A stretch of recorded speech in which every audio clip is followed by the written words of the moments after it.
Good afternoon बचाओ।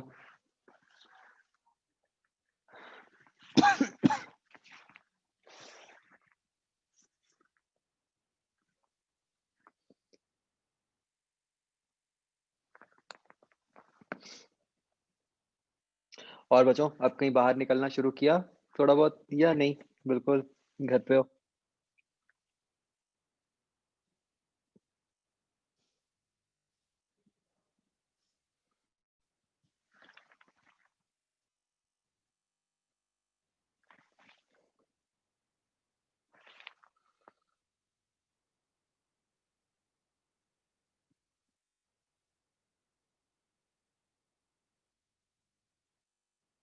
हम्म, कमरे से बाहर निकल जाते हो?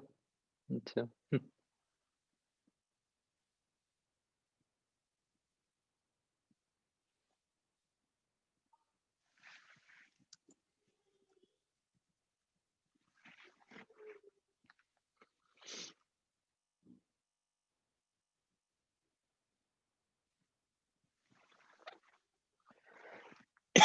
ओके।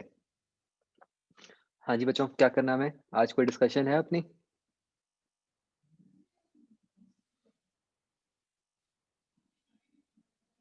हाँ, पेरेंट्स तो अब तुम सबसे परेशान हो गए हैं। पेरेंट्स तो चाहते हैं कि तुम निकलो।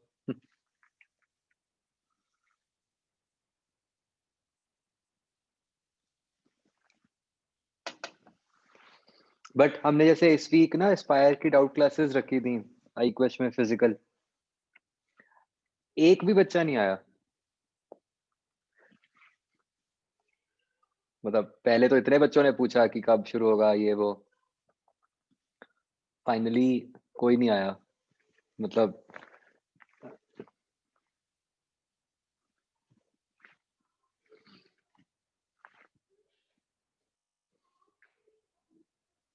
आओगे तुम लोग?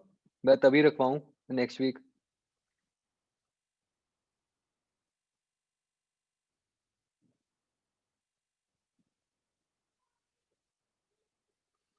ठीक है, चलो ट्राई कर लेंगे।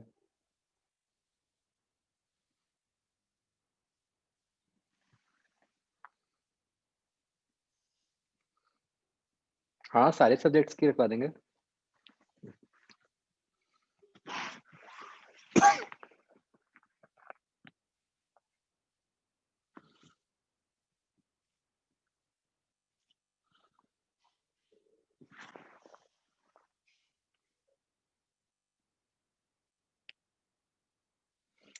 इस साल नॉर्मल क्लासेस तो नहीं स्टार्ट होती लगती मुझे। तो डाउट ही होंगी।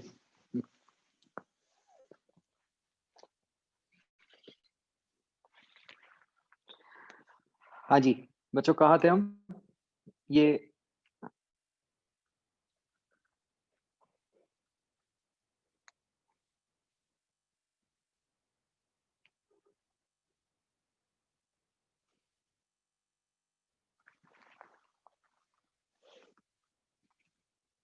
अभी तो नहीं मुझे लग रहा कि रिवीजन क्लासेस हो पाएंगी।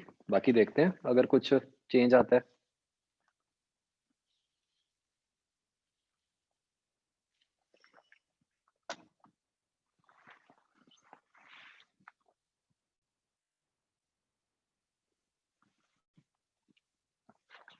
अच्छा बच्चों, पहले ई का फर्स्ट देखो।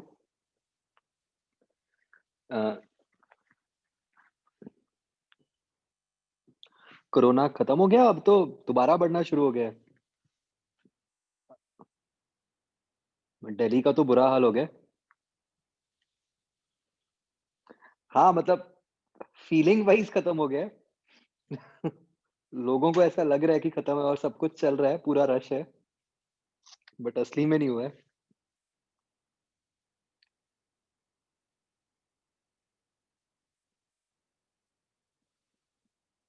मैंने कराया था कोविड टेस्ट पहले।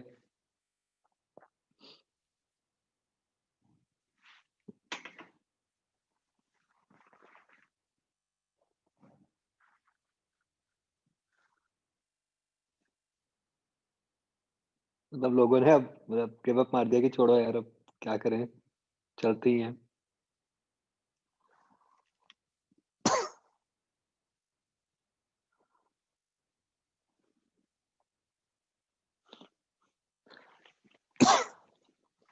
हाँ जी, तो जो फर्स्ट क्वेश्चन है बच्चों, क्या होता है बच्चों, again we can't prove this, ये जैसे हम जो कल बात कर रहे थे उसके जैसा ही है कि डिफ्रैक्शन इफेक्ट जो होता है वो मतलब सिग्निफिकेंट तब होता है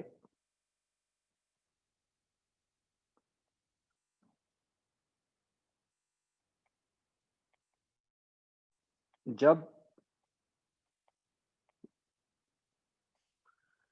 लैम्डा जो है उसकी वैल्यू डी के आसपास हो। ठीक है, डी मतलब स्लिट विड्थ, लैम्डा मतलब वेवलेंथ। ठीक है, इतने में ही बेंडिंग वगैरह हो पाती है। अदरवाइज जो डिफ्रैक्शन इफेक्ट है वो बहुत ही नेग्लिजिबल सा होता है। तो अब बच्चों साउंड की वेवलेंथ ज्यादा है ना, लाइट के कंपैरिजन में साउंड की वेवलेंथ ज्यादा है। तो हमारे आसपास अगर हम सोचें कि जो छोटे छोटे स्लिट्स बन जाते हैं नेचुरली, जैसे दरवाजे में और दीवार के बीच में जो गैप है, ठीक है, दरवाजे और फ्लोर के बीच में जो गैप है, इस टाइप के गैप्स, तो ये वाले गैप्स साउंड की वेवलेंथ के आसपास होते हैं। जो लाइट की वेवलेंथ के आसपास वाला गैप है, उतना छोटा गैप प्रैक्टिकली कहीं नहीं होता। हमें मतलब वो स्पेशली एक्सपेरिमेंटल बेसिस पे बनाना पड़ता है। तो इसलिए हमें साउंड का बहुत इजीली देखने को मिल जाता है। नहीं दिखते, ये assumption हमने कहाँ मानी है?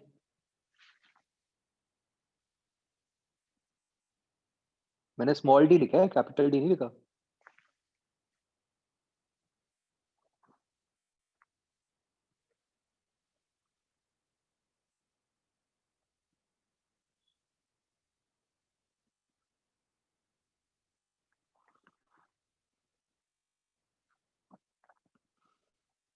ठीक है जी, तो इसलिए हमें साउंड में मतलब हम ये नहीं कह रहे कि लाइट में होता नहीं है, होता लाइट में भी है, साउंड में भी है। ज्यादा देखने को, इजीली देखने को साउंड में मिल जाता है।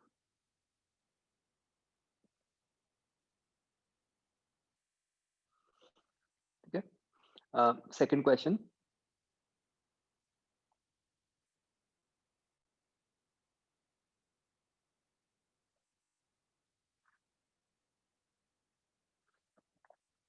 तो हमें कहा है कि जहां पे फर्स्ट मिनिमा बनेगा, फर्स्ट मिनिमा कहां पे बनेगा? y equal to lambda D by D पे। ठीक है, तो यहां पे हमें पता ही है कि जब y equal to lambda D by D होता है, तो जो ये एक्सट्रीम वाली रेज है, इसमें डेल्टा एक्स क्या होता है? D Y by D.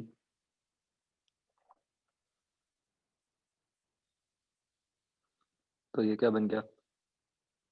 Lambda by two pi. और डेल्टा फाई क्या है? के डेल्टा एक्स। तो ये क्या बन गया? टू पाई। ठीक है, ये बच्चों जान के दिया ऐसे हुआ है कि एज इफ आपको लगे कि पता नहीं क्या पूछा है, डिफ्रैक्शन का पूछा है या क्या पूछा है। तो यहाँ पे डिफ्रैक्शन का तो कोई रोल ही नहीं है। क्वेश्चन तो सिंपली ये है कि जहां पे डिफ्रैक्शन का फर्स्ट मिनिमा आता है, मतलब वो y की वैल्यू आ गई, है ना, और कोई रोल नहीं है डिफ्रैक्शन का इसमें। आप कंफ्यूज होके हो सकता है कि सी मार्क कर दो एकदम ये सोच के कि क्योंकि भाई मिनिमम है। बट ये याद रखो कि YDSC और डिफ्रैक्शन के रिजल्ट्स तो ऑपोजिट होते हैं ना। जहां डिफ्रैक्शन के लिए मिनिमा है, वहां YDSC के लिए तो मैक्सिमम। एंड YDSC में ही हम एक्सट्रीम रेस के पाथ डिफरेंस की बात करते हैं। डिफ्रैक्शन में तो इनफाइनाइट सोर्सेज हो जाते हैं, वहां तो हम निकाल ही नहीं सकते। Isn't it? ये समझ आया बच्चों?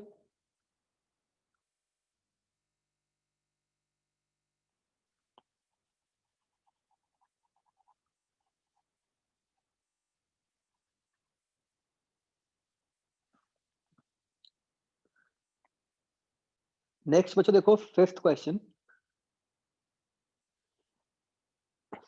में ना बच्चों एक ही करेक्शन कर लो, प्रिंसिपल मैक्सिमम की जगह सेंट्रल बैंड लिख लो। प्रिंसिपल मैक्सिमम से ना क्लियर नहीं होता कि वो क्या कहना चाह रहे हैं।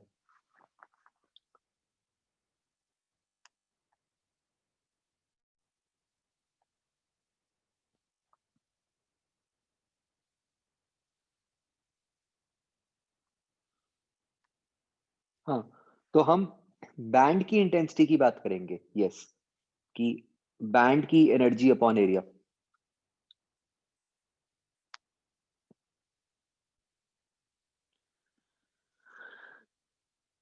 तो बच्चों ये मान लो हमारा सेंट्रल ब्राइट बैंड हो गया, having height of 2 lambda D by D. ठीक है,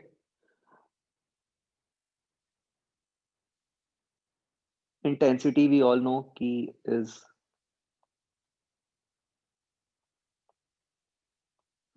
पावर अपॉन एरिया। जब बच्चों हम पीछे जो स्लिट है हमारा, जब हम उस स्लिट की थिकनेस को डबल कर देंगे तो what will happen to the power जो आएगी पहले के कंपैरिजन में।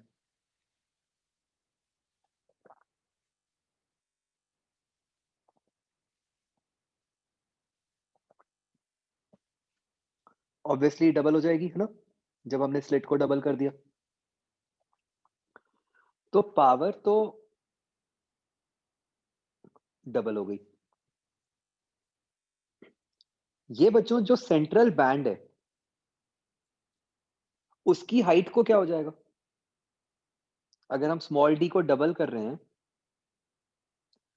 तो इसकी हाइट तो हाफ रह गई।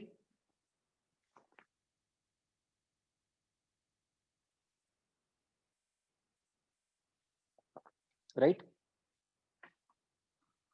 तो मतलब ये जो हमारा बैंड बन रहा है बच्चों, उस बैंड के एरिया को क्या हो गया,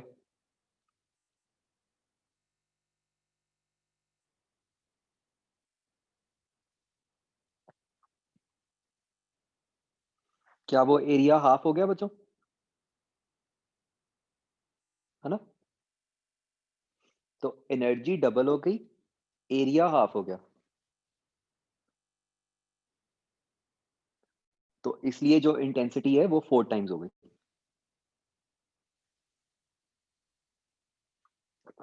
समझ आया बच्चों।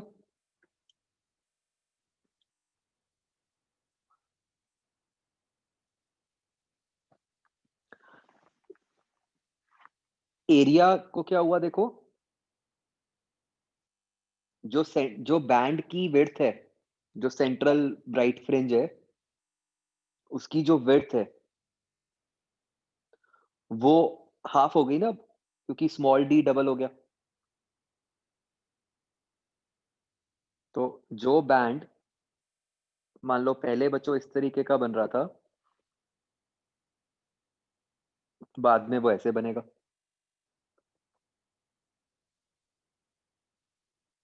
राइट, एंड पीछे से आपने स्लिट को डबल कर दिया तो जो एनर्जी आ रही थी वो पहले से डबल हो गई।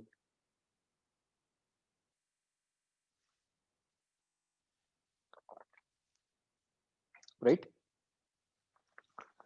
तो एनर्जी डबल हो गई, एरिया हाफ हो गया, इसलिए 4 टाइम्स हो गया।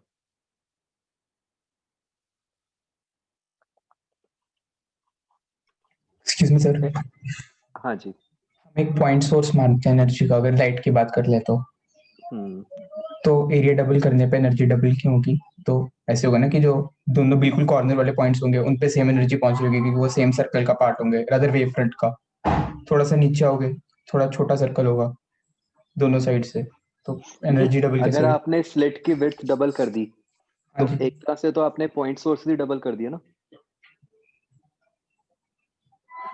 ये बनेंगे। इनफाइनाइट थे पहले, उसके डबल को तो हम क्या इफेक्ट मानेंगे?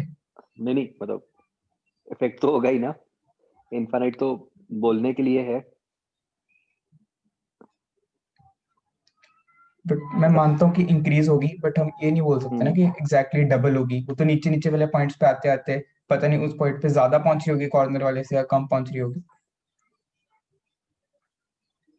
वो एक ही सर्कल का पार्ट नहीं है ना, एक ही वेव फ्रंट का पार्ट नहीं है जहाँ से लिमिट हो रही है। इंटेंसिटी पावर अपॉन एरिया लिखते हैं तो। आपकी आवाज सुननी बंद हो गई। Excuse me sir. नहीं सुना नहीं कुछ, दोबारा अब बोलो। सुन रहे? अब सुन रहे? नहीं, उससे तो क्या फर्क पड़ रहा है हमें कि वो एक का पार्ट है या अलग है। हम तो स्क्रीन पे इंटेंसिटी की हम तो स्क्रीन पे इंटेंसिटी की बात कर रहे हैं ना। हाँ हाँ, अब ठीक है। मतलब हम तो ये कहना चाह रहे हैं कि मतलब आप ऐसे सोचो कि ये स्लिट है, ये आपका स्क्रीन है, कोई भी एक पॉइंट ले लेते हैं स्क्रीन पे। तो स्क्रीन के ऊपर अब जो लाइट रेज आ रही हैं ना, वर्सेस अगर मैं स्लिट को डबल कर दूं, अच्छा ठीक। तो वो बढ़ नहीं जाएंगी। आपने स्क्रीन पे बनाया अभी कुछ?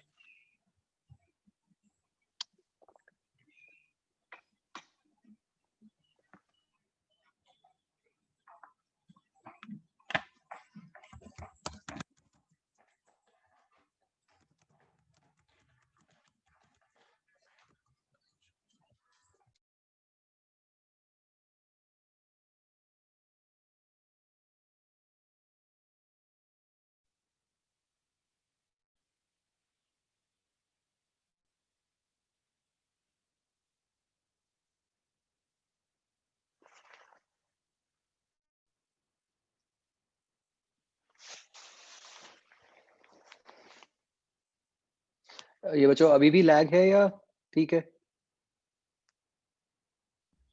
अब दिख रहा है।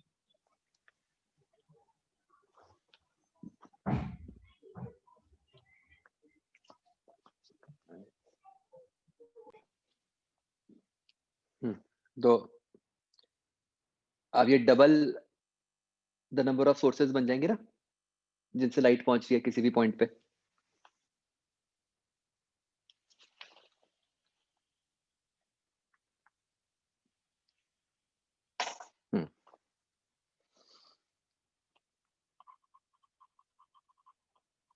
Okay, seventh question. Seventh question में आपको क्या कहा है बेसिकली? इसमें बच्चों इस तरह से हम कह रहे हैं कि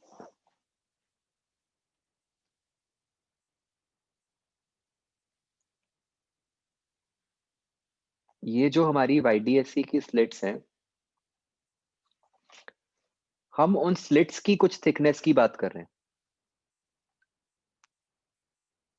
जैसे लेट्स से ये थिकनेस T है, ठीक है, उनके बीच में सेपरेशन तो अभी भी वही D है।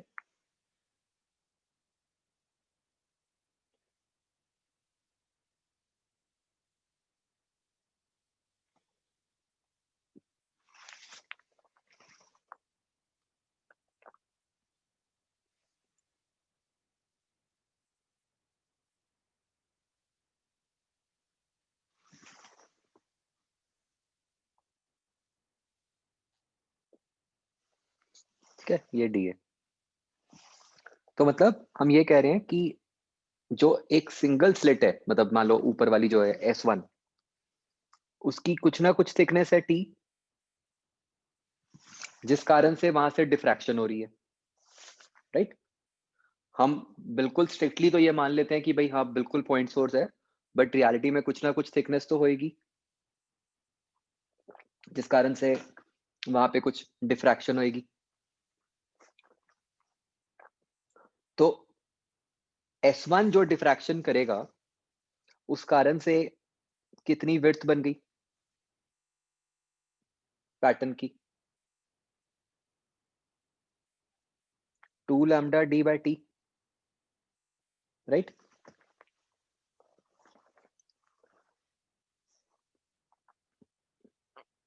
एंड हम क्या चाह रहे हैं कि इसके अंदर जो YDSC पैटर्न है उसके 20 मैक्सिमास आ जाएं।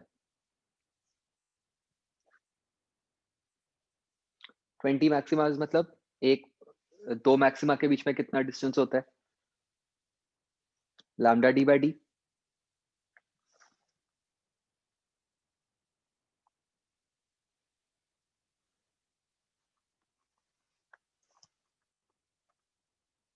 तो बच्चों कितना डिस्टेंस होना चाहिए बताना मुझे 20 मैक्सिमास के लिए?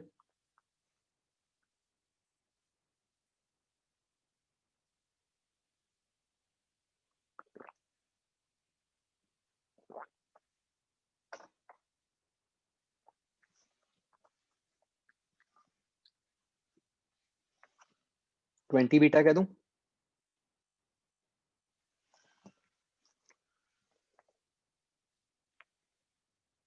आइडियली 19 होना चाहिए वैसे, है ना? क्योंकि जैसे देखो 3 मैक्सिमा है, इन 3 मैक्सिमा के बीच में कितना डिस्टेंस है? 2 बीटा है ना?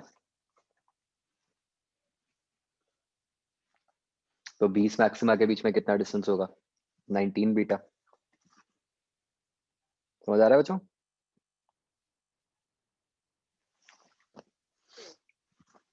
तो ये बीटा क्या हो गया? ये YDSC वाला बीटा है, लैम्डा डी बाई डी। तो लैम्डा डी कट गया, तो स्मॉल डी क्या आ गया?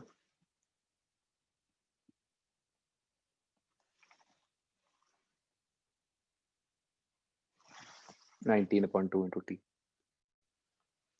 खैर हमें स्मॉल डी नहीं, हमें टी निकालना था।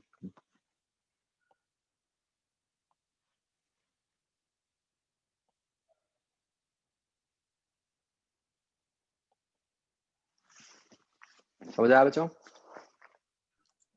एक्सक्यूज मी सर, हाँ जी। बट अगर हम मतलब डिफ्रैक्शन की बात करें सिंगल स्लिट वाले में, तो उसमें तो हम टी को ये छोटा सा क्यों ले रहे हैं? डाउट मतलब उसके 19 के अलावा ये था कि हमें टी को तो डी प्लस दोनों की छोटी छोटी विड्थ नहीं लेना चाहिए, तब तो हम पूरा ही निकाल लेंगे ना उसको जो हमने नहीं नहीं डिफ्रैक्शन के लिए पढ़ा है। हम ये कह रहे हैं कि जो S1 से हुई डिफ्रैक्शन, S1 से अलग डिफ्रैक्शन हो रही है, S2 से अलग डिफ्रैक्शन हो रही है। हाँ जी। तो जो S1 से डिफ्रैक्शन हो रही है वहां तो टी काम का ही है ना सिर्फ। अच्छा, तो हमें जब भी क्वेश्चन में दिया हो हमने ये मानना है कि एक स्लिट के रिस्पेक्ट में बोल रहे हैं, वो एक स्लिट से जो हो रही है। हम्म। ठीक।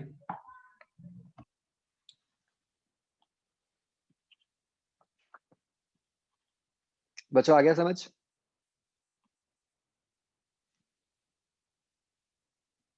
हम ये कह रहे हैं कि सिर्फ S1 से जो डिफ्रैक्शन हुई,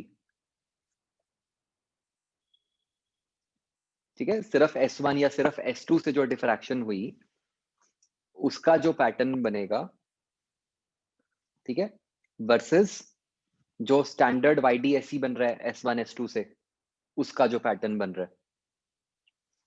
तो हम ये कहना चाह रहे हैं कि वो जो पैटर्न बनेगा उसके 20 मैक्सिमास आ जाएं with in the diffraction pattern of S1। S1 के जो एक मैक्सिमा है उसके अंदर उसके 20 आ जाएं। आकर्ष हुआ क्लियर?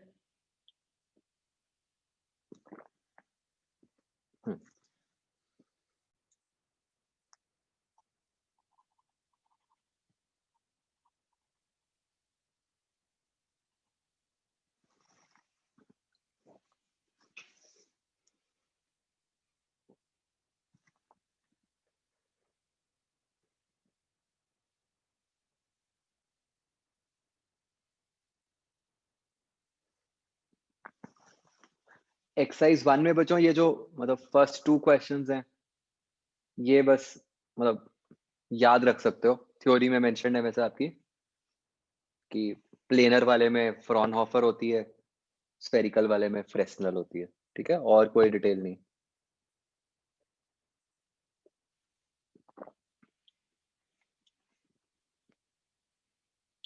हाँ वो सब कुछ नहीं करना चाहते जो आप कह रहे हो, वो तो बिल्कुल ही नहीं है सिलेबस में।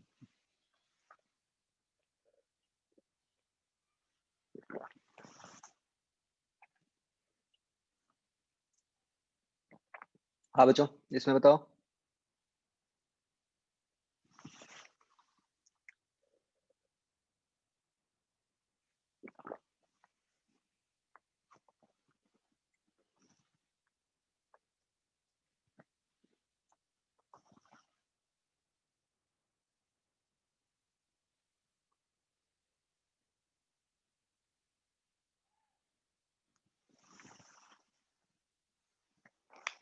तो जो सिक्स्थ क्वेश्चन है बच्चों,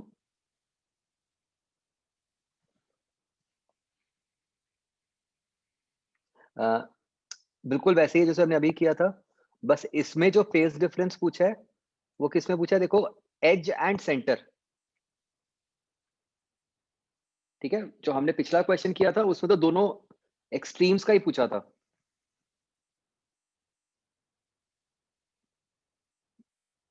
S1 S2, यहाँ पे किसका पूछा है, S1 और बीच वाली का। तो क्या हो जाएगा, उसका हाफ हो जाएगा ना।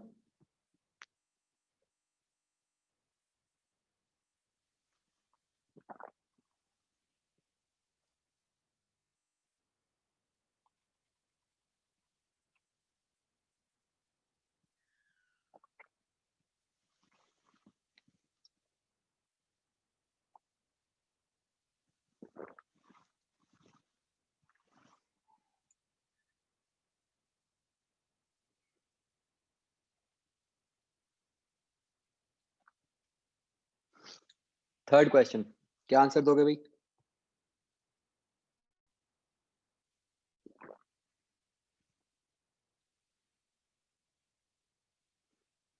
नहीं, बी देना चाहिए, नॉट इक्वल। सेंट्रल वाली फ्रेंच तो बड़ी बनी रही है बाकियों के कंपैरिजन में।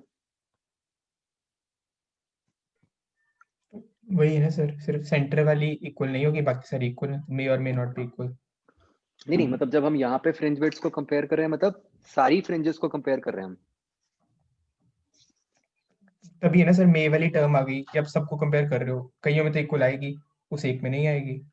डी तो कंट्रोवर्शियल है।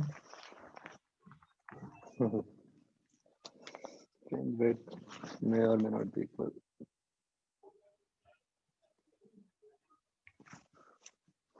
डिपेंडिंग ऑन कि आप कौन सी वाली को कंपेयर कर रहे हो, है ना। हाँ जी। हम्म।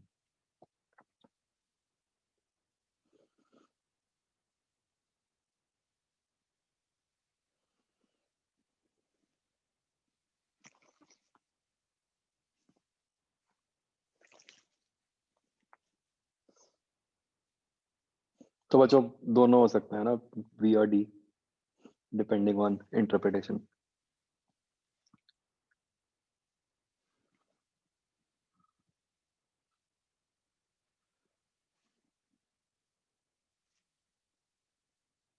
मेरे अकॉर्डिंग बेटर आंसर मतलब बी है ना, कि अगर हम ओवरऑल कंपेयर करें।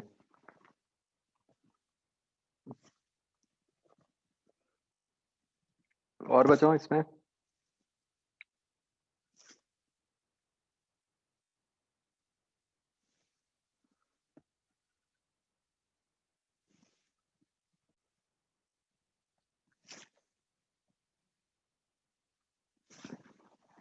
एक है ट्वेल्थ क्वेश्चन, देखो बच्चों।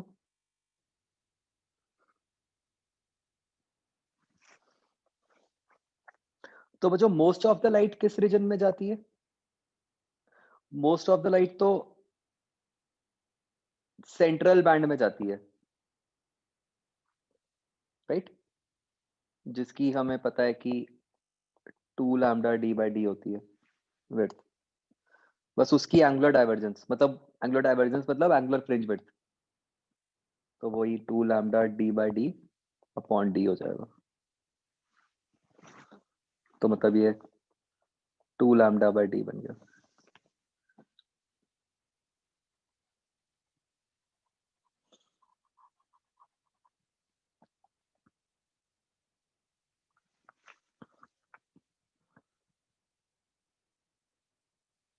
ये कुछ गड़बड़ है ना, डी के बाद जी आ गया सीधा।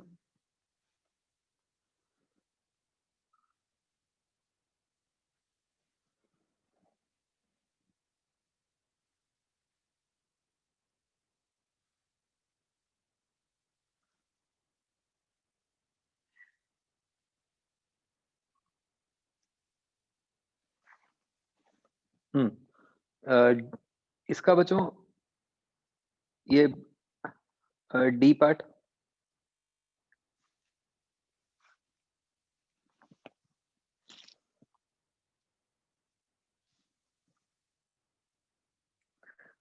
बच्चों ई में 11th का आंसर आ रहा है। ई मतलब डिफ्रैक्शन में।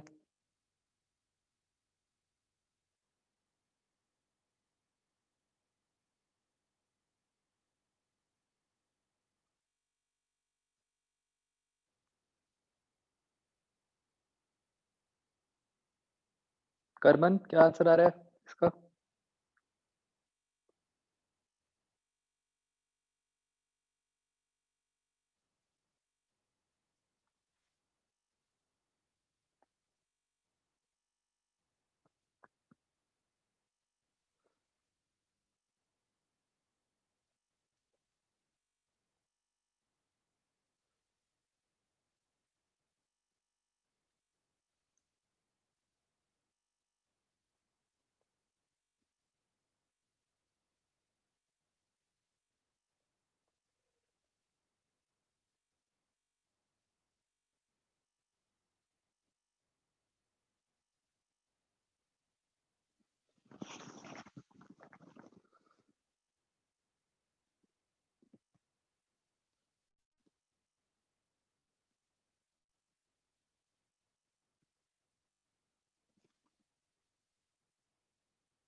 इससे तो 48 की टर्म बन रही है।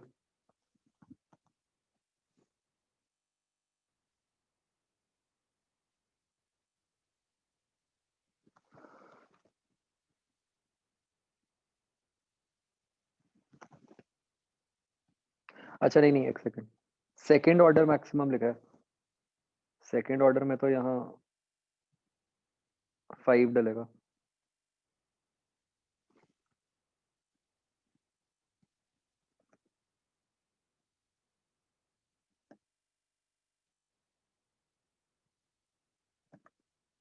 हाँ फिर 80 आ जाएगा, है ना? 80 आंसर।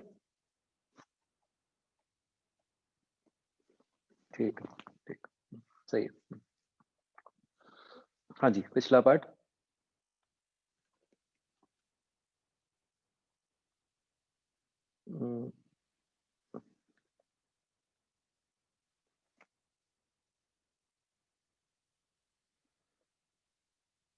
फोर्थ क्वेश्चन आपको कहा है कि पैटर्न 5 mm से शिफ्ट कर रहा है, तो बस 5 को पुट कर दो, d/d × t × μ - 1। सारा कुछ गिवन है आई थिंक।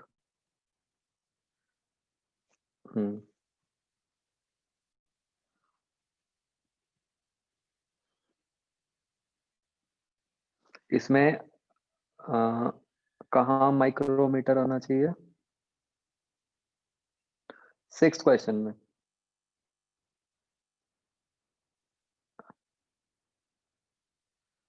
ये mm की जगह माइक्रोमीटर कह रहे हो 6th में? इज इट बच्चों? देखो,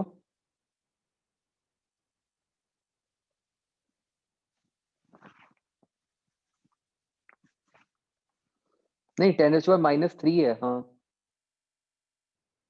तो फिर तो ठीक ही हो गया। ये 10⁻³ माइक्रोमीटर है, फिर तो ठीक हो गया। हाँ। और कोई क्वेश्चन बच्चों?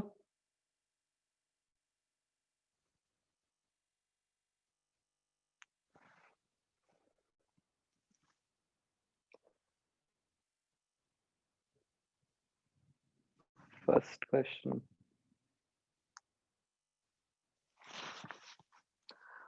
तो पहले एयर थी, बाद में वैक्यूम कर दिया, तो मतलब एयर का रिफ्रैक्टिव इंडेक्स 1 से तो हल्का से ज्यादा होता है, तो मतलब बाद में आपने अगर वैक्यूम कर दिया तो बेसिकली रिफ्रैक्टिव इंडेक्स कम कर दिया, मतलब वेवलेंथ बढ़ा दी, तो इसलिए डी आ जाएगा।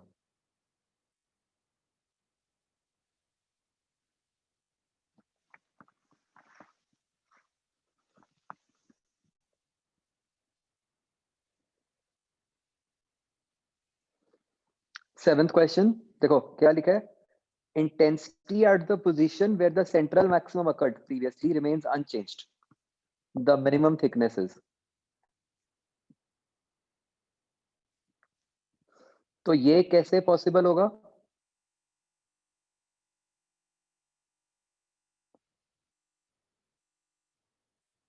अगर जो शिफ्ट हो रही है वो बीटा के इक्वल हो,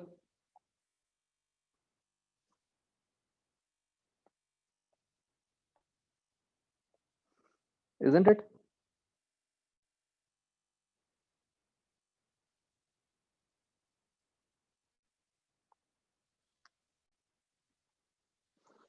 तो इंटेंसिटी वही रहेगी, मतलब मैक्सिमा कौन सा है वो चेंज हो गया, एन की वैल्यू चेंज हो गई, बट इंटेंसिटी तो वही रहेगी ना 4i, वही क्वेश्चन में लिखा है। तो बस आपने शिफ्ट को बीटा के इक्वल पुट करना है।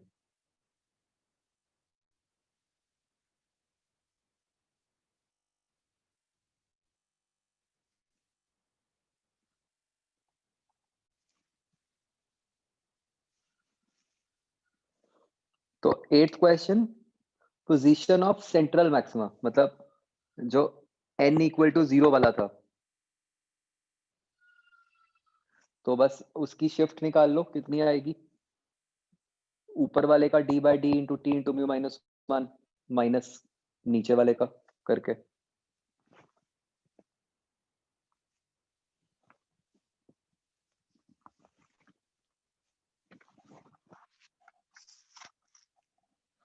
ठीक है,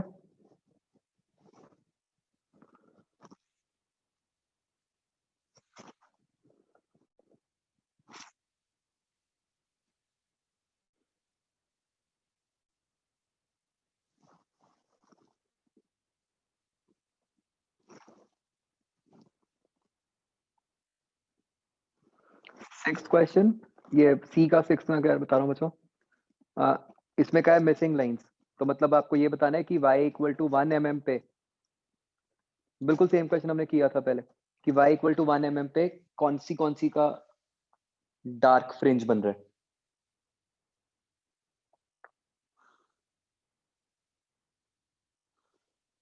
विजिबल का वो फिर हिट एंड ट्रायल लगाएंगे हम।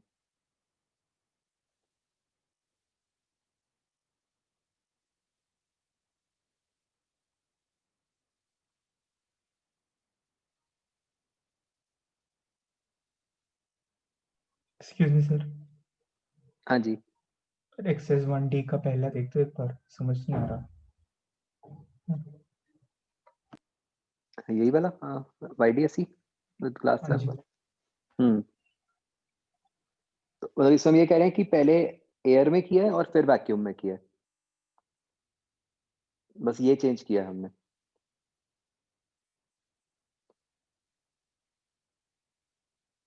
मतलब लैंग्वेज तो समझ गया, लेकिन चेंज क्या आया, कैसे आया? वो चेंज इसलिए आया कि मतलब एयर का रिफ्रैक्टिव इंडेक्स 1 से तो हल्का सा ज्यादा होता है ना, हाँ जी, तो बस मतलब वो जो चेंज आया अच्छा कि रिफ्रैक्टिव ठीक है। इंडेक्स। जी का सिक्स्थ, इसमें क्या है, मतलब अब जो फेज डिफरेंस पूछा है वो पूछा है between rays coming from edge and centre of slit. जो हमने पहले क्वेश्चन किया था उसमें तो S1 S2 से ही पूछा था, अब S1 और सेंटर वाली रे के बीच में पूछा है, तो हाफ हो जाएगा, जो S1 S2 का होना था ये उसका हाफ हो जाएगा।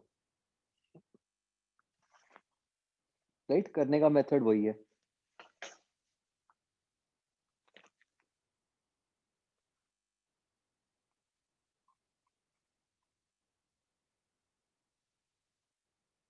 राइट,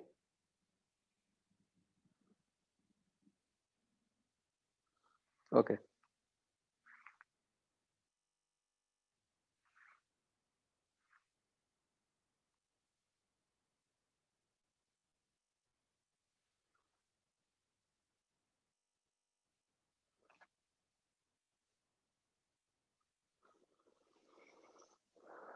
तो लास्ट टाइम बच्चों हमने यहाँ तक किया था ठीक है, तो हमने समझा था कि हम लाइट की पार्टिकल नेचर की बात करना चाहते हैं।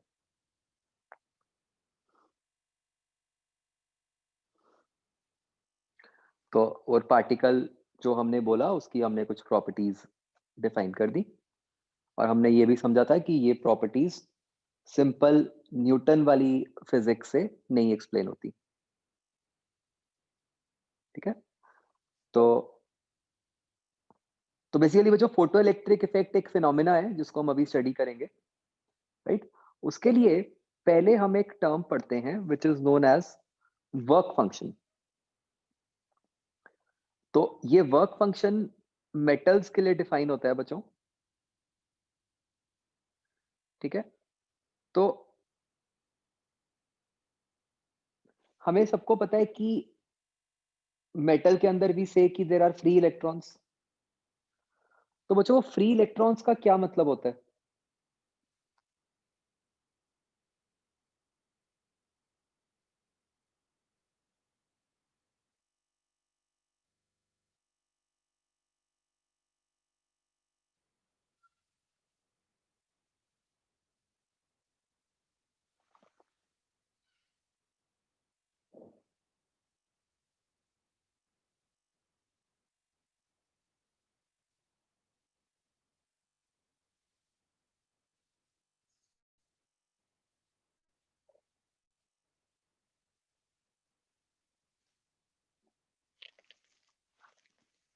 आवाज नहीं आ रही बच्चों?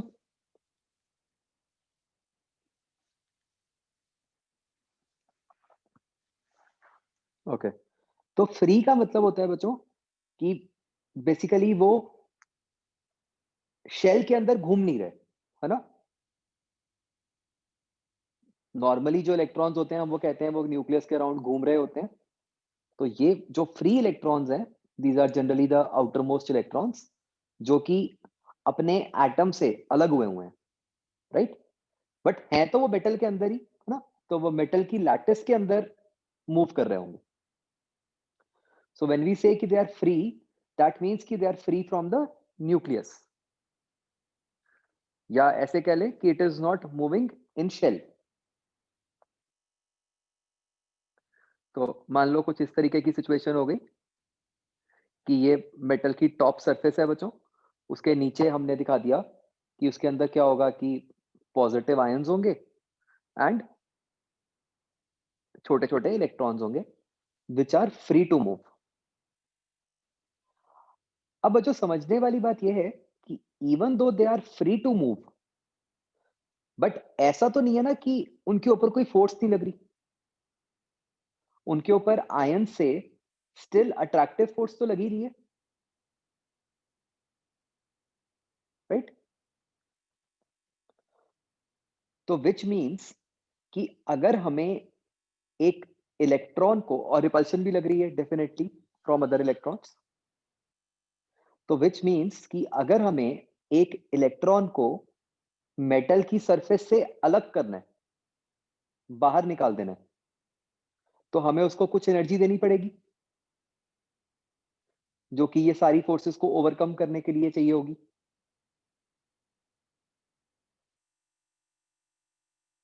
है ना। मतलब अगर आप सोचो this concept is similar to escape velocity,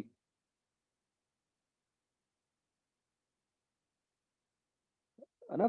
escape velocity में कहते हैं ना कि अर्थ की सरफेस से किसी बॉडी को अलग करना है। वही बात यहाँ पे है कि मेटल की सरफेस से एक इलेक्ट्रॉन को अलग करना है, और वो एनर्जी इसलिए देनी पड़ रही है कि वो ये जो जो भी फोर्सेस हैं आयंस की या इलेक्ट्रॉन्स की, उन सबको ओवरकम कर पाए। तो अच्छा, मैंने ये कहीं नहीं कहा कि फोटोन देना पड़ेगा, मैंने तो ये कहा एनर्जी देनी पड़ेगी। एनर्जी जैसे मर्जी दो आप,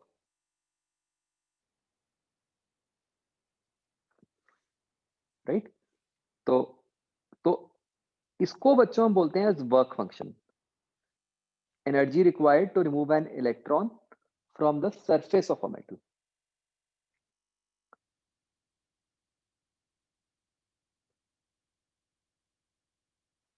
तो ये बच्चों सरफेस की कोई एज सच कोई बहुत प्रॉपर डेफिनेशन नहीं होती। कि सरफेस का क्या मतलब है कि बिल्कुल ऊपर पड़ा है या 1 mm नीचे है या 2 mm नीचे है। This is a broad definition कि मतलब ऐसा नहीं कि बहुत ही कहीं अंदर जाके पड़ा है इलेक्ट्रॉन। ठीक है? बच्चों मोस्टली ना कन्फ्यूजन हो जाती है between ionisation energy and work function. क्या आप ये समझ पा रहे हो कि ये दोनों अलग क्वांटिटीज हैं?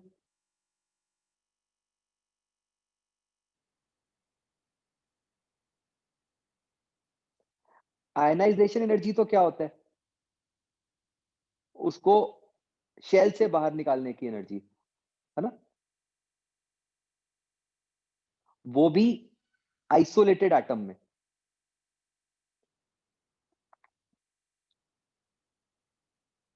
राइट? और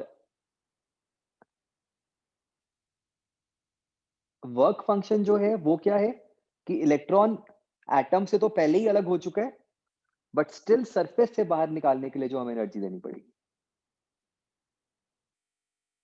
ठीक है? तो ये बच्चों हर मेटल की एक प्रॉपर्टी होती है। इसको यूजुअली हम इलेक्ट्रॉन वोल्ट में स्पेसिफाई करते हैं, just like your ionisation energy.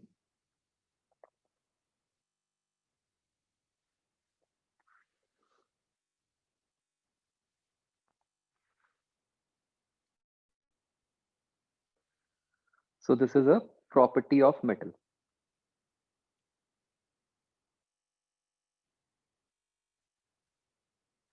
तो मैं एक बार फिर से डिफरेंस समझा रहा हूं। आयनाइजेशन एनर्जी तो ये होती है कि एक इलेक्ट्रॉन जो न्यूक्लियस के अराउंड घूम रहा है शेल में, उसको शेल से निकालने की एनर्जी। राइट? तो अब वो शेल से निकल गया है और लैटिस के अंदर घूम रहा है। वर्क फंक्शन है उस फ्री इलेक्ट्रॉन को सरफेस से, मेटल से ही अलग करने की एनर्जी। तो बच्चों वंस अगेन ये एनर्जी हम किसी भी तरीके से दे सकते हैं। हमने कोई रिस्ट्रिक्शन नहीं लगाई कि एनर्जी कैसे आएगी। एक और बात बच्चों आप ये समझ सकते हो कि अगर हम बिल्कुल स्ट्रिक्टली बात करें तो इस एनर्जी की value can be different for different electrons depending upon कि उस इलेक्ट्रॉन की पोजीशन क्या है ना? हो सकता है किसी पे ज्यादा फोर्सेस लग रही हो सकता है किसी पे कम लग रही हो। लेकिन हम बच्चों जब वर्क फंक्शन की वैल्यू की बात करते हैं तो that is a average value. ठीक है? तो हम एक ही फिक्स्ड वैल्यू की बात करते हैं, वो एवरेज वैल्यू ही होती है।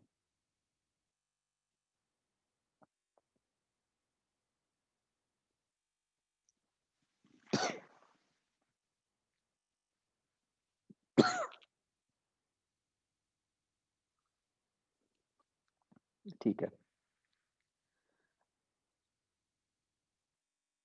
तो अब बच्चों अगर हम चाहे जिस भी मेथड से दें, अगर हम इलेक्ट्रॉन को जो एनर्जी दे रहे हैं वो वर्क फंक्शन से ज्यादा दे दें, फिर क्या होगा?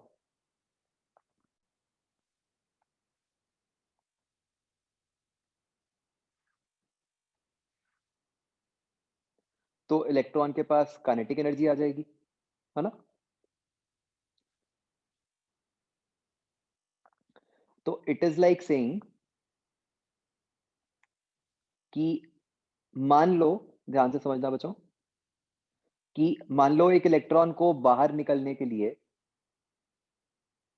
4 इलेक्ट्रॉन वोल्ट एनर्जी चाहिए थी, आपने दे दी उसको 10, तो उसके पास एक्सेस कितनी आ गई? 6, है ना? लेकिन अब प्रॉब्लम क्या है कि जब ये इलेक्ट्रॉन बाहर निकल रहा होगा, तो ऐसा तो है नहीं कि बाहर निकलने के लिए कोई हाईवे बना हुआ है, तो बाहर निकलते हुए भी इसके कोलिजन्स हो सकते हैं,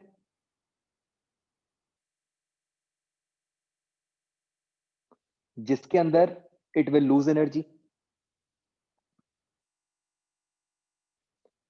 तो डिपेंड करेगा कि जो एक बात पक्का है कि जो एक्सेस एनर्जी है वो एक बार तो इलेक्ट्रॉन को in the form of kinetic energy मिल गई, लेकिन अब उसके पास फाइनली कितनी बची ये इस पे डिपेंड करेगा कि भाई उसके कितने कोलिजन्स हो गए रास्ते में, राइट?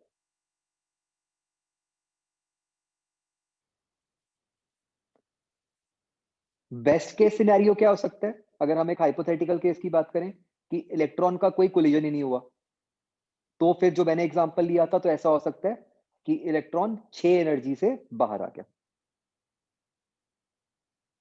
राइट?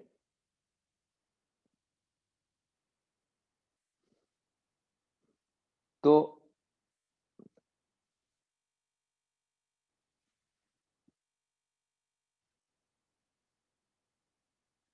इसको बच्चों हम कहते हैं एज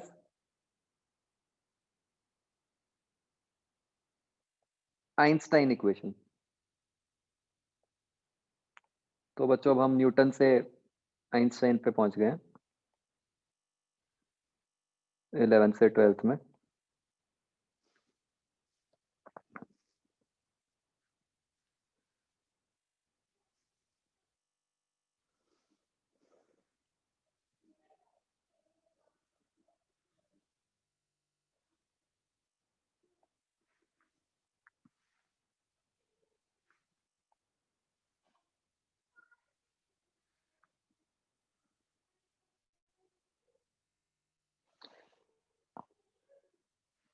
बच्चों जो आइंस्टाइन इक्वेशन थी ना वो स्पेसिफिकली थी for the case of EM waves या फिर लाइट, ठीक है? मतलब आइंस्टाइन ने जब बनाई थी तो उसने ये सोच के बनाई थी कि मेटल के ऊपर लाइट डल रही है। बात सेम है, कोई फर्क नहीं पड़ रहा उससे। तो हमें जो समझ आया बच्चों, हम ऐसे कह सकते हैं कि देखो बच्चों मैं पहले वो एग्जांपल लिखता हूं कि जैसे अगर हमने 10 एनर्जी दी थी, बेस्ट केस सिनेरियो में क्या हो सकता है कि वो 10 एनर्जी में से 4 पार्ट तो वर्क फंक्शन में चला गया और कितनी बच जाएगी कि उसके पास 6 की 6 बच गई, है ना? तो ये 6 क्या है? Kinetic energy in best case scenario.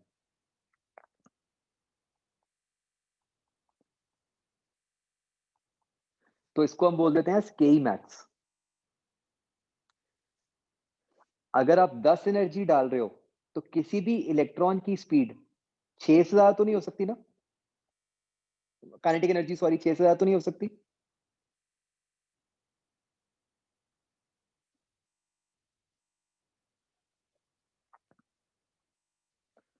तो यही बच्चों आइंस्टाइन की इक्वेशन है। हम कहते हैं कि जो एनर्जी है E that is equal to work function plus K E max.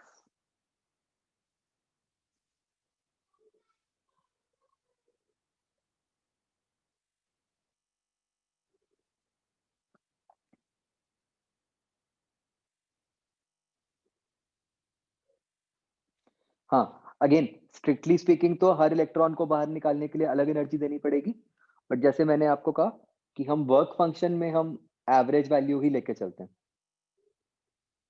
मतलब हमें कभी ये बात नहीं करनी पड़ेगी कि किस इलेक्ट्रॉन को कितनी एनर्जी देनी पड़ी, हम हमेशा यही कहेंगे कि वो जो एवरेज वाली वैल्यू है हमने वो दे दी,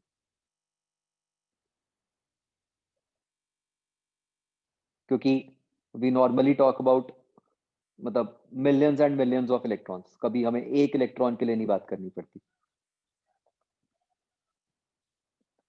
अलग इसलिए होगी बिकॉज इलेक्ट्रॉन्स की पोजीशन अलग अलग हो सकती है ना लैटिस के अंदर, तो उन पे अलग अलग फोर्सेस लग रही हो सकती हैं।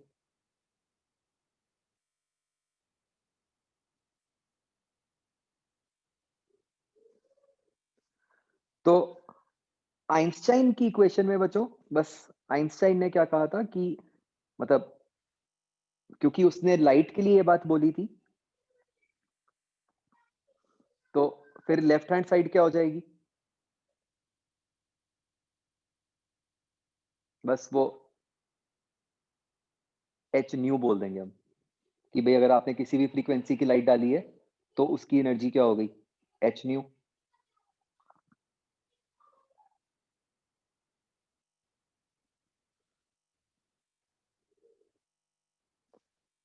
इज इक्वल टू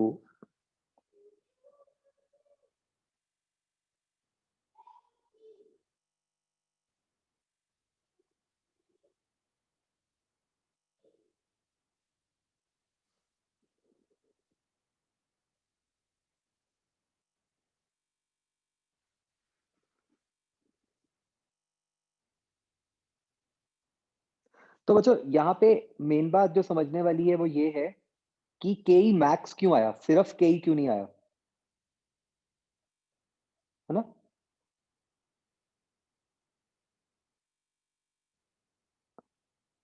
तो ये क्यों आया के मैक्स, क्योंकि नॉर्मली कोलिजन्स के कारण भी एनर्जी लूज हो रही होगी।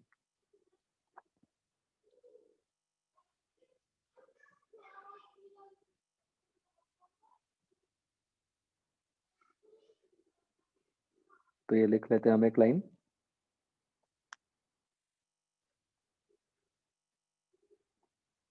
Normally electrons come out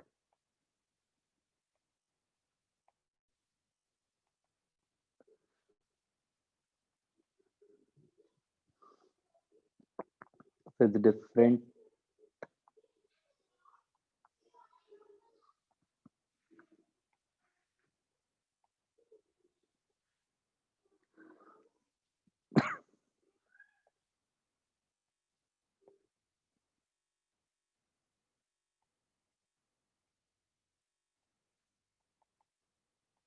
because they undergo collisions while coming out.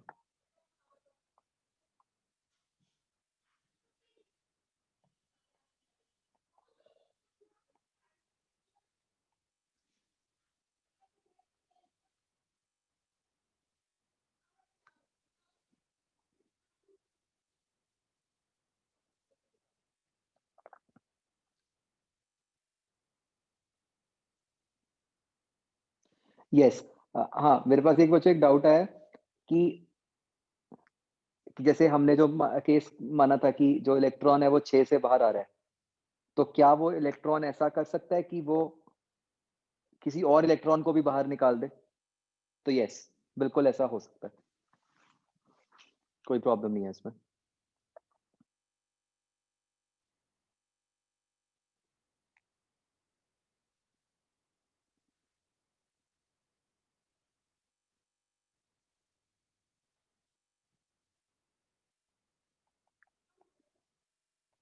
तो के max is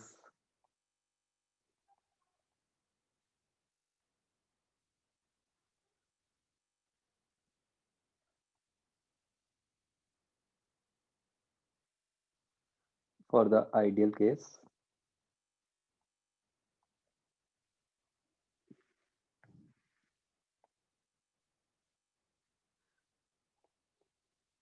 when there is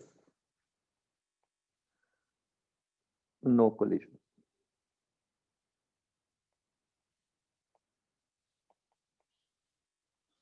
तो एग्जैक्टली क्या हो रहा होगा वो, मतलब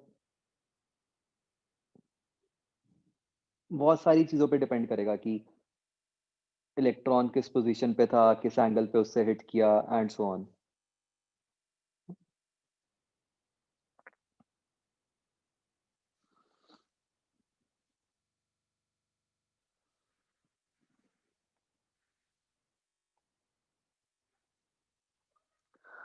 तो बच्चों of course I can also write it as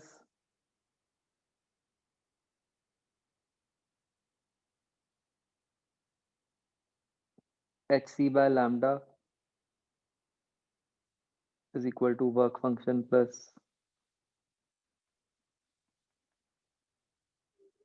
k max, right।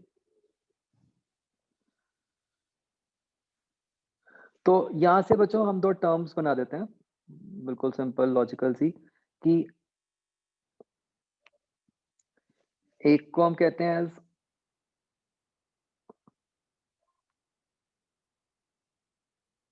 Threshold frequency.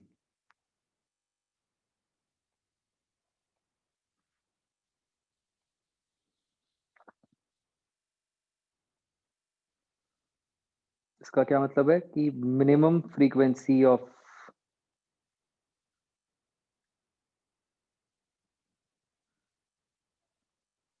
Wave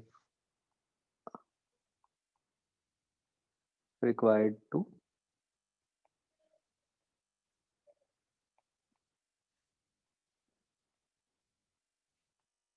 remove electron।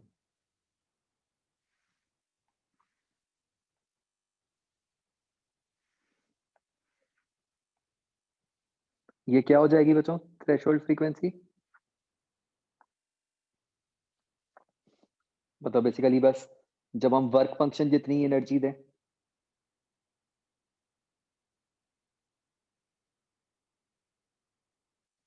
है ना, तो ये क्या बन गया, mu naught is equal to W upon H।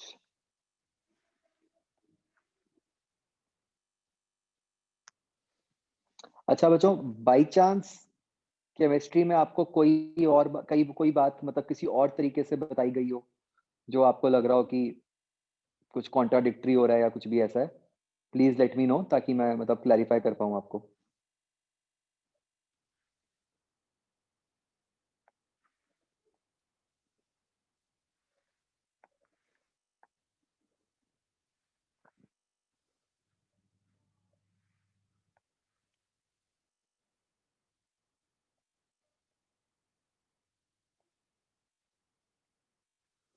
Similarly बच्चों, we can write threshold wavelength। उसमें क्या आ जाएगा? अच्छा, अगर छोड़ दिया था फिर तो बहुत ही अच्छी बात है।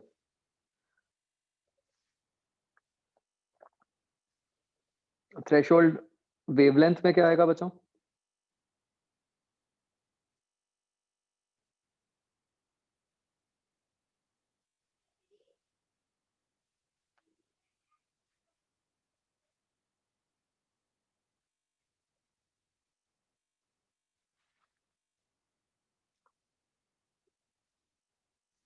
मैक्सिमम वेवलेंथ, बस ये ध्यान रखना है कि इसके अंदर it will be maximum wavelength,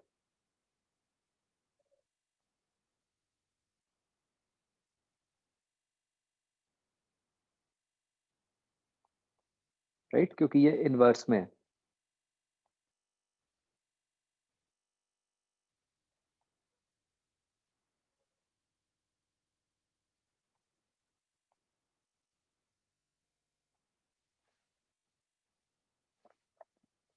ठीक है, तो कई बार बच्चों बिल्कुल सिंपल क्वेश्चन आ जाते हैं, ध्यान से सुनना। मान लो आपने मेटल पे ब्लू लाइट डाली हुई है और इलेक्ट्रॉन बाहर निकल रहा है, ठीक है। तो अगर हम लाइट को, टू केसेस, एक केस में लाइट को वायलेट कर दिया और एक केस में लाइट को रेड कर दिया, तो किस केस में स्टिल इलेक्ट्रॉन निकलता रहेगा? मैं फिर से क्वेश्चन रिपीट कर रहा हूं कि ब्लू से तो निकल रहा था पहले, अब हम चेंज कर रहे हैं, तो वैलेट से निकलेगा या रेड से निकलेगा या दोनों से निकलेगा?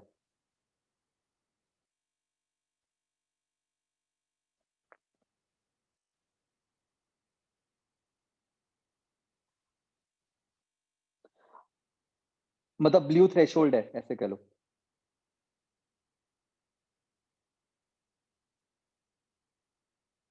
तो देखो फिर आपने तो कुछ लोगों ने वो गलती कर दी है ना।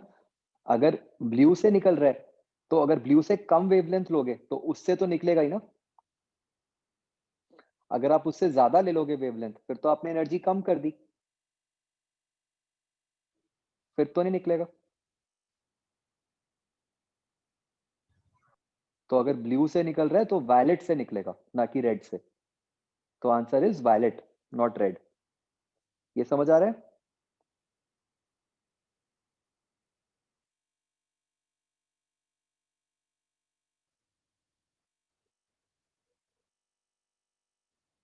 अगर ब्लू थ्रेशोल्ड है तो blue is the maximum wavelength जिस पे इलेक्ट्रॉन निकल सकता है, तो उससे कम वाली वेवलेंथ पे तो निकल ही जाएगा ना, उससे ज्यादा पे नहीं निकलेगा।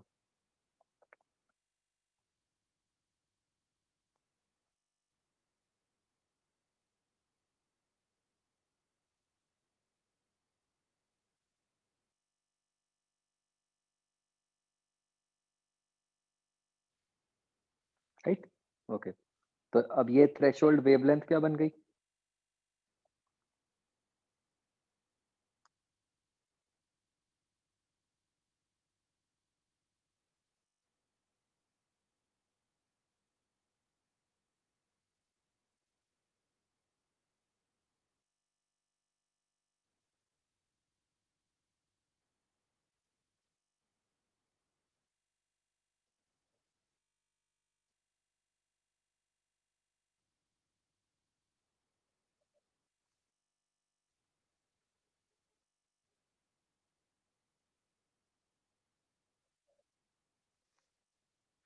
Right,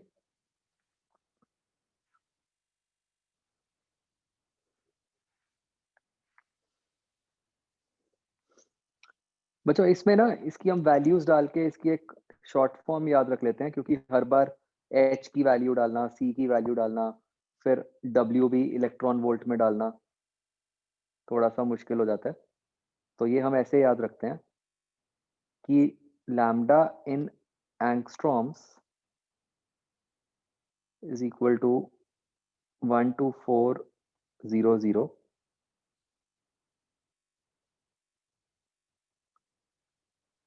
upon work function in electron volts. Basically बस सिंपली वैल्यूज डाल दी मैंने और कुछ नहीं किया। तो वेरी यूजफुल, कैलकुलेशन फास्ट कर देता है हमारी।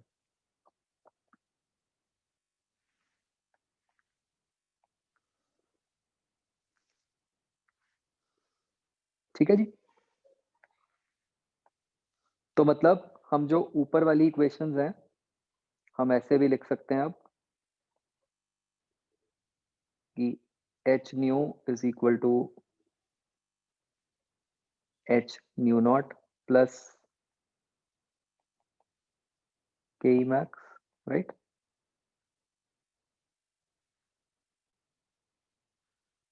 और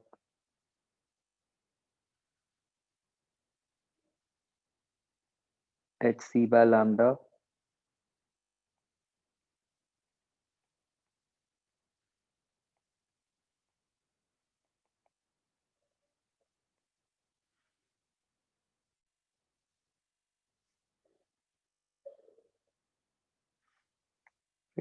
या फिर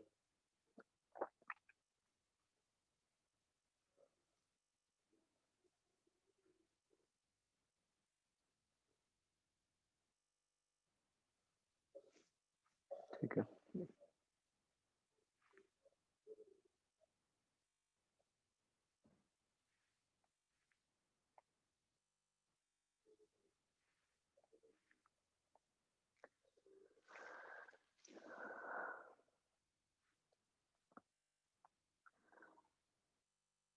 तो बच्चों इस एक्सप्रेशन के बेसिस पे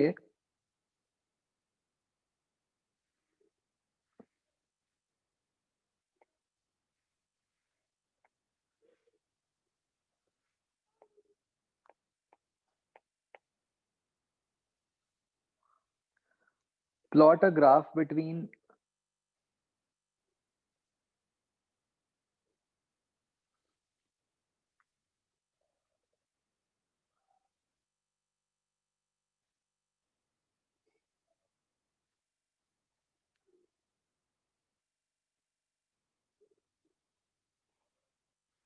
के ई मैक्स एंड फ्रीक्वेंसी। बताओ ये ग्राफ कैसा आएगा?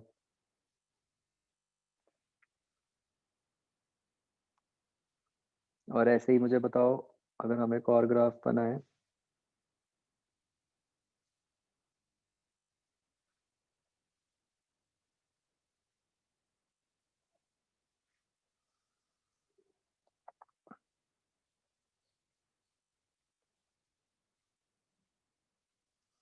के ई मैक्स और 1/λ।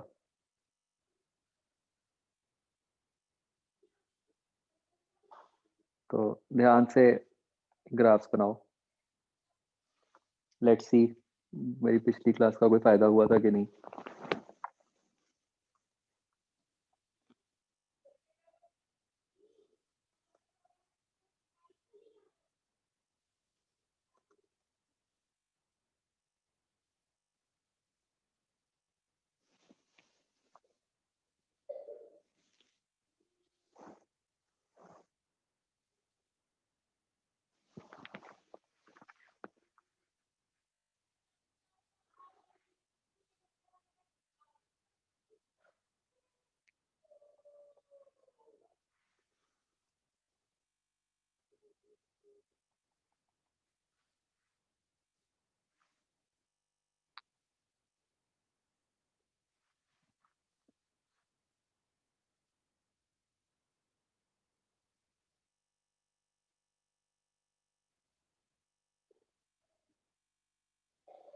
वैल्यूज भी निकालो स्लोप और इंटरसेप्ट की।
तो देखो बच्चों, फर्स्ट केस में जो ग्राफ आएगा it will be like this.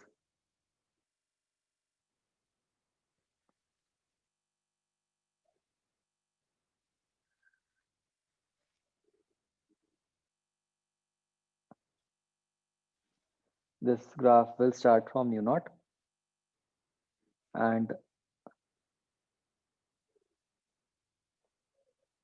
इस ग्राफ की स्लोप क्या आ गई,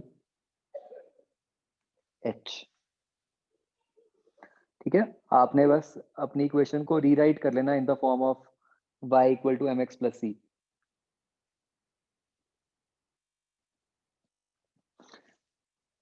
एंड बच्चों, अगर मैं चाहूं तो मैं इसको नीचे की तरफ एक्सटेंड कर सकता हूं, but it does not make any sense.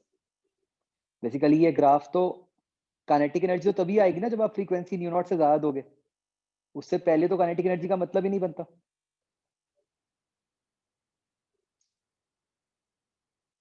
उससे पहले तो इलेक्ट्रॉन निकला ही नहीं है, राइट।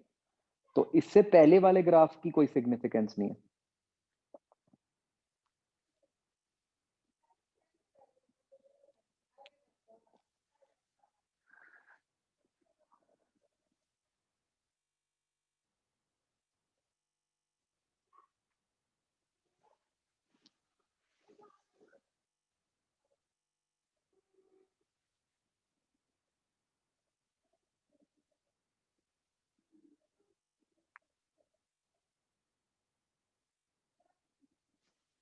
राइट।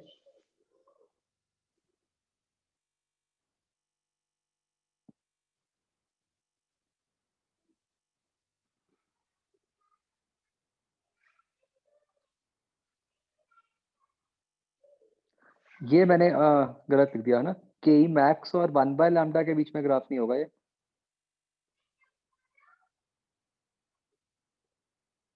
नहीं बन सकता है सर, कोई प्रॉब्लम नहीं।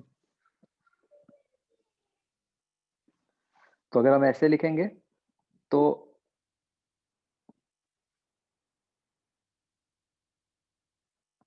अगेन ये ग्राफ भी ऐसा ही आएगा।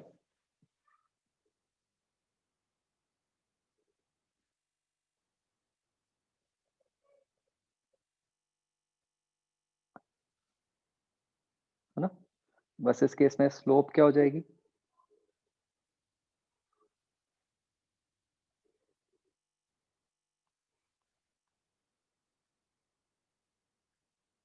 एच सी हो जाएगी।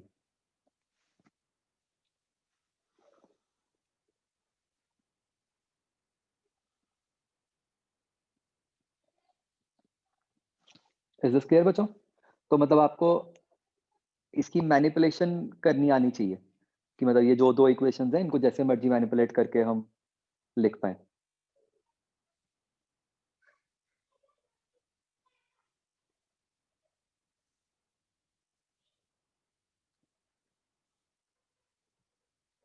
ओके,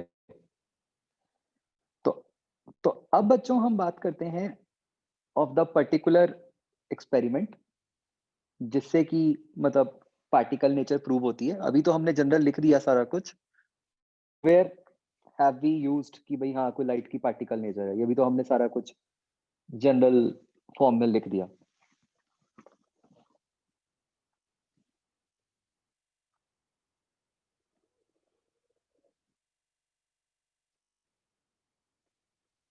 तो ये बच्चों कुछ इस तरीके का सेटअप होता है। बेसिकली हमने क्या किया, एक मेटल प्लेट ली, उस मेटल प्लेट पे लाइट इंसिडेंट की हमने, ठीक है। उस मेटल प्लेट के सामने हमने एक और प्लेट रख दी, ठीक है। जो हमने राइट पे प्लेट रखी है उसको हमने नीचे से बैटरी के पॉजिटिव टर्मिनल से कनेक्ट कर दिया, और जो हमारी ओरिजिनल मेटल प्लेट थी उसको बैटरी के नेगेटिव टर्मिनल से कनेक्ट कर दिया, और बीच में बच्चों एक अमीटर लगा दिया, उसको हम लिख रहे हैं मिली एमीटर, की मतलब कि भाई बहुत स्मॉल करंट्स को मेजर करने के लिए।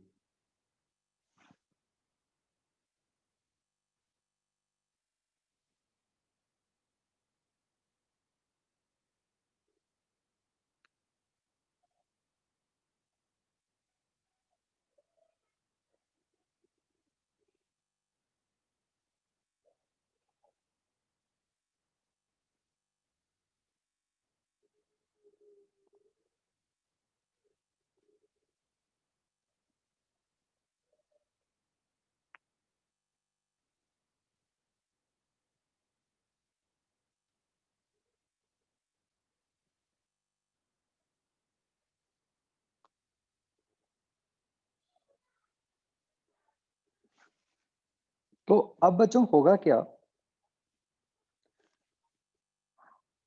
अगर लाइट की जो एनर्जी है वो वर्क फंक्शन से ज्यादा होगी मेटल के, तो इलेक्ट्रॉन्स इजेक्ट होंगे, राइट। तो ये जो इलेक्ट्रॉन्स इजेक्ट होंगे, ये क्योंकि हमने दूसरी प्लेट को पॉजिटिव पोटेंशियल पे रखा हुआ है तो वो उसकी तरफ अट्रैक्ट होंगे,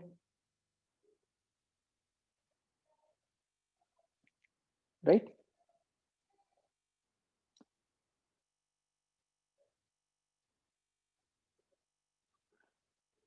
तो जो इलेक्ट्रॉन लेफ्ट से निकला that will move towards right, वो राइट प्लेट पे पहुंच जाएगा।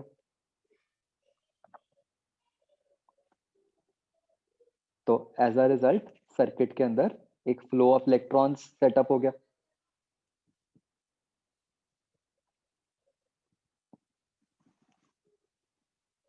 तो एक करंट रिकॉर्ड हो जाएगा,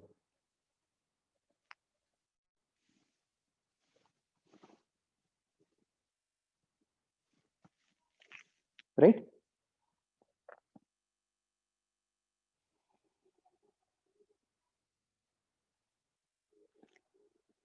तो ये एक बेसिक एक्सपेरिमेंट है। हवा में ट्रैवल करेंगे एक प्लेट से दूसरी प्लेट में।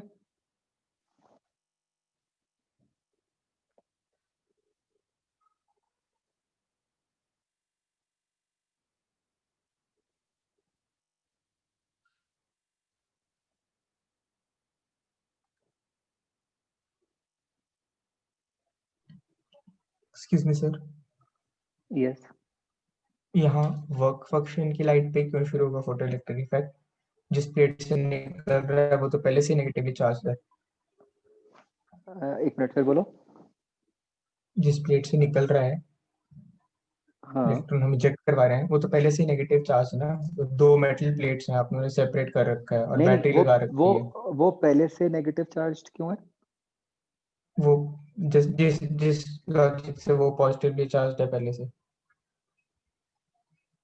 मतलब आप कह रहे हो बैटरी के कारण? हाँ जी।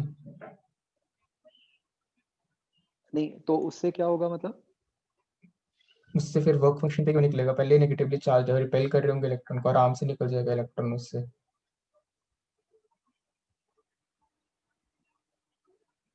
अच्छा, आप कह रहे हो कि लाइट की जरूरत ही क्या है?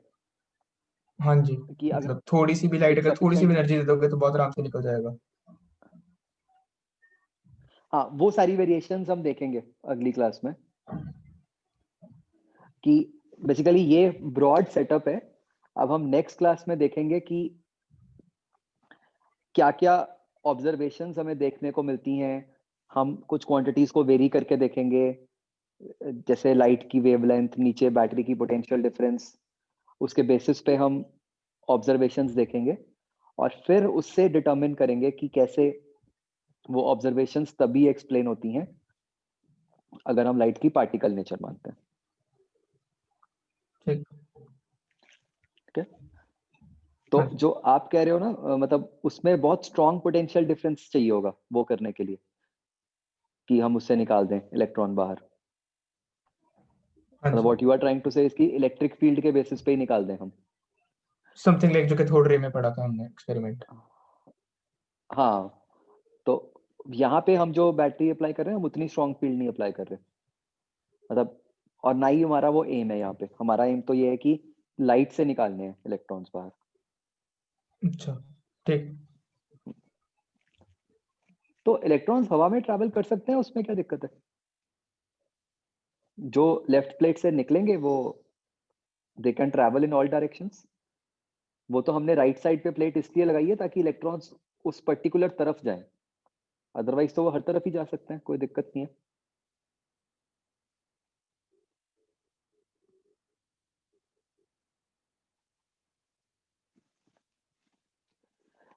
ये सब बाद में देख कर अगली बार पता चलेगा कि क्या वेरिएशंस हो रही हैं, कैसे हो रहा है, वो अभी नहीं हम बता सकते। ठीक है, चलो, ओके बच्चों, मैं आपको ना क्वेश्चंस मैसेज करूंगा जो इन पर्टिकुलर हो सकते हैं अभी। बाकी अभी तक जो हमने किया है इसको प्लीज अच्छे से पढ़ लेना। ठीक है, चलो, ओके, बाय।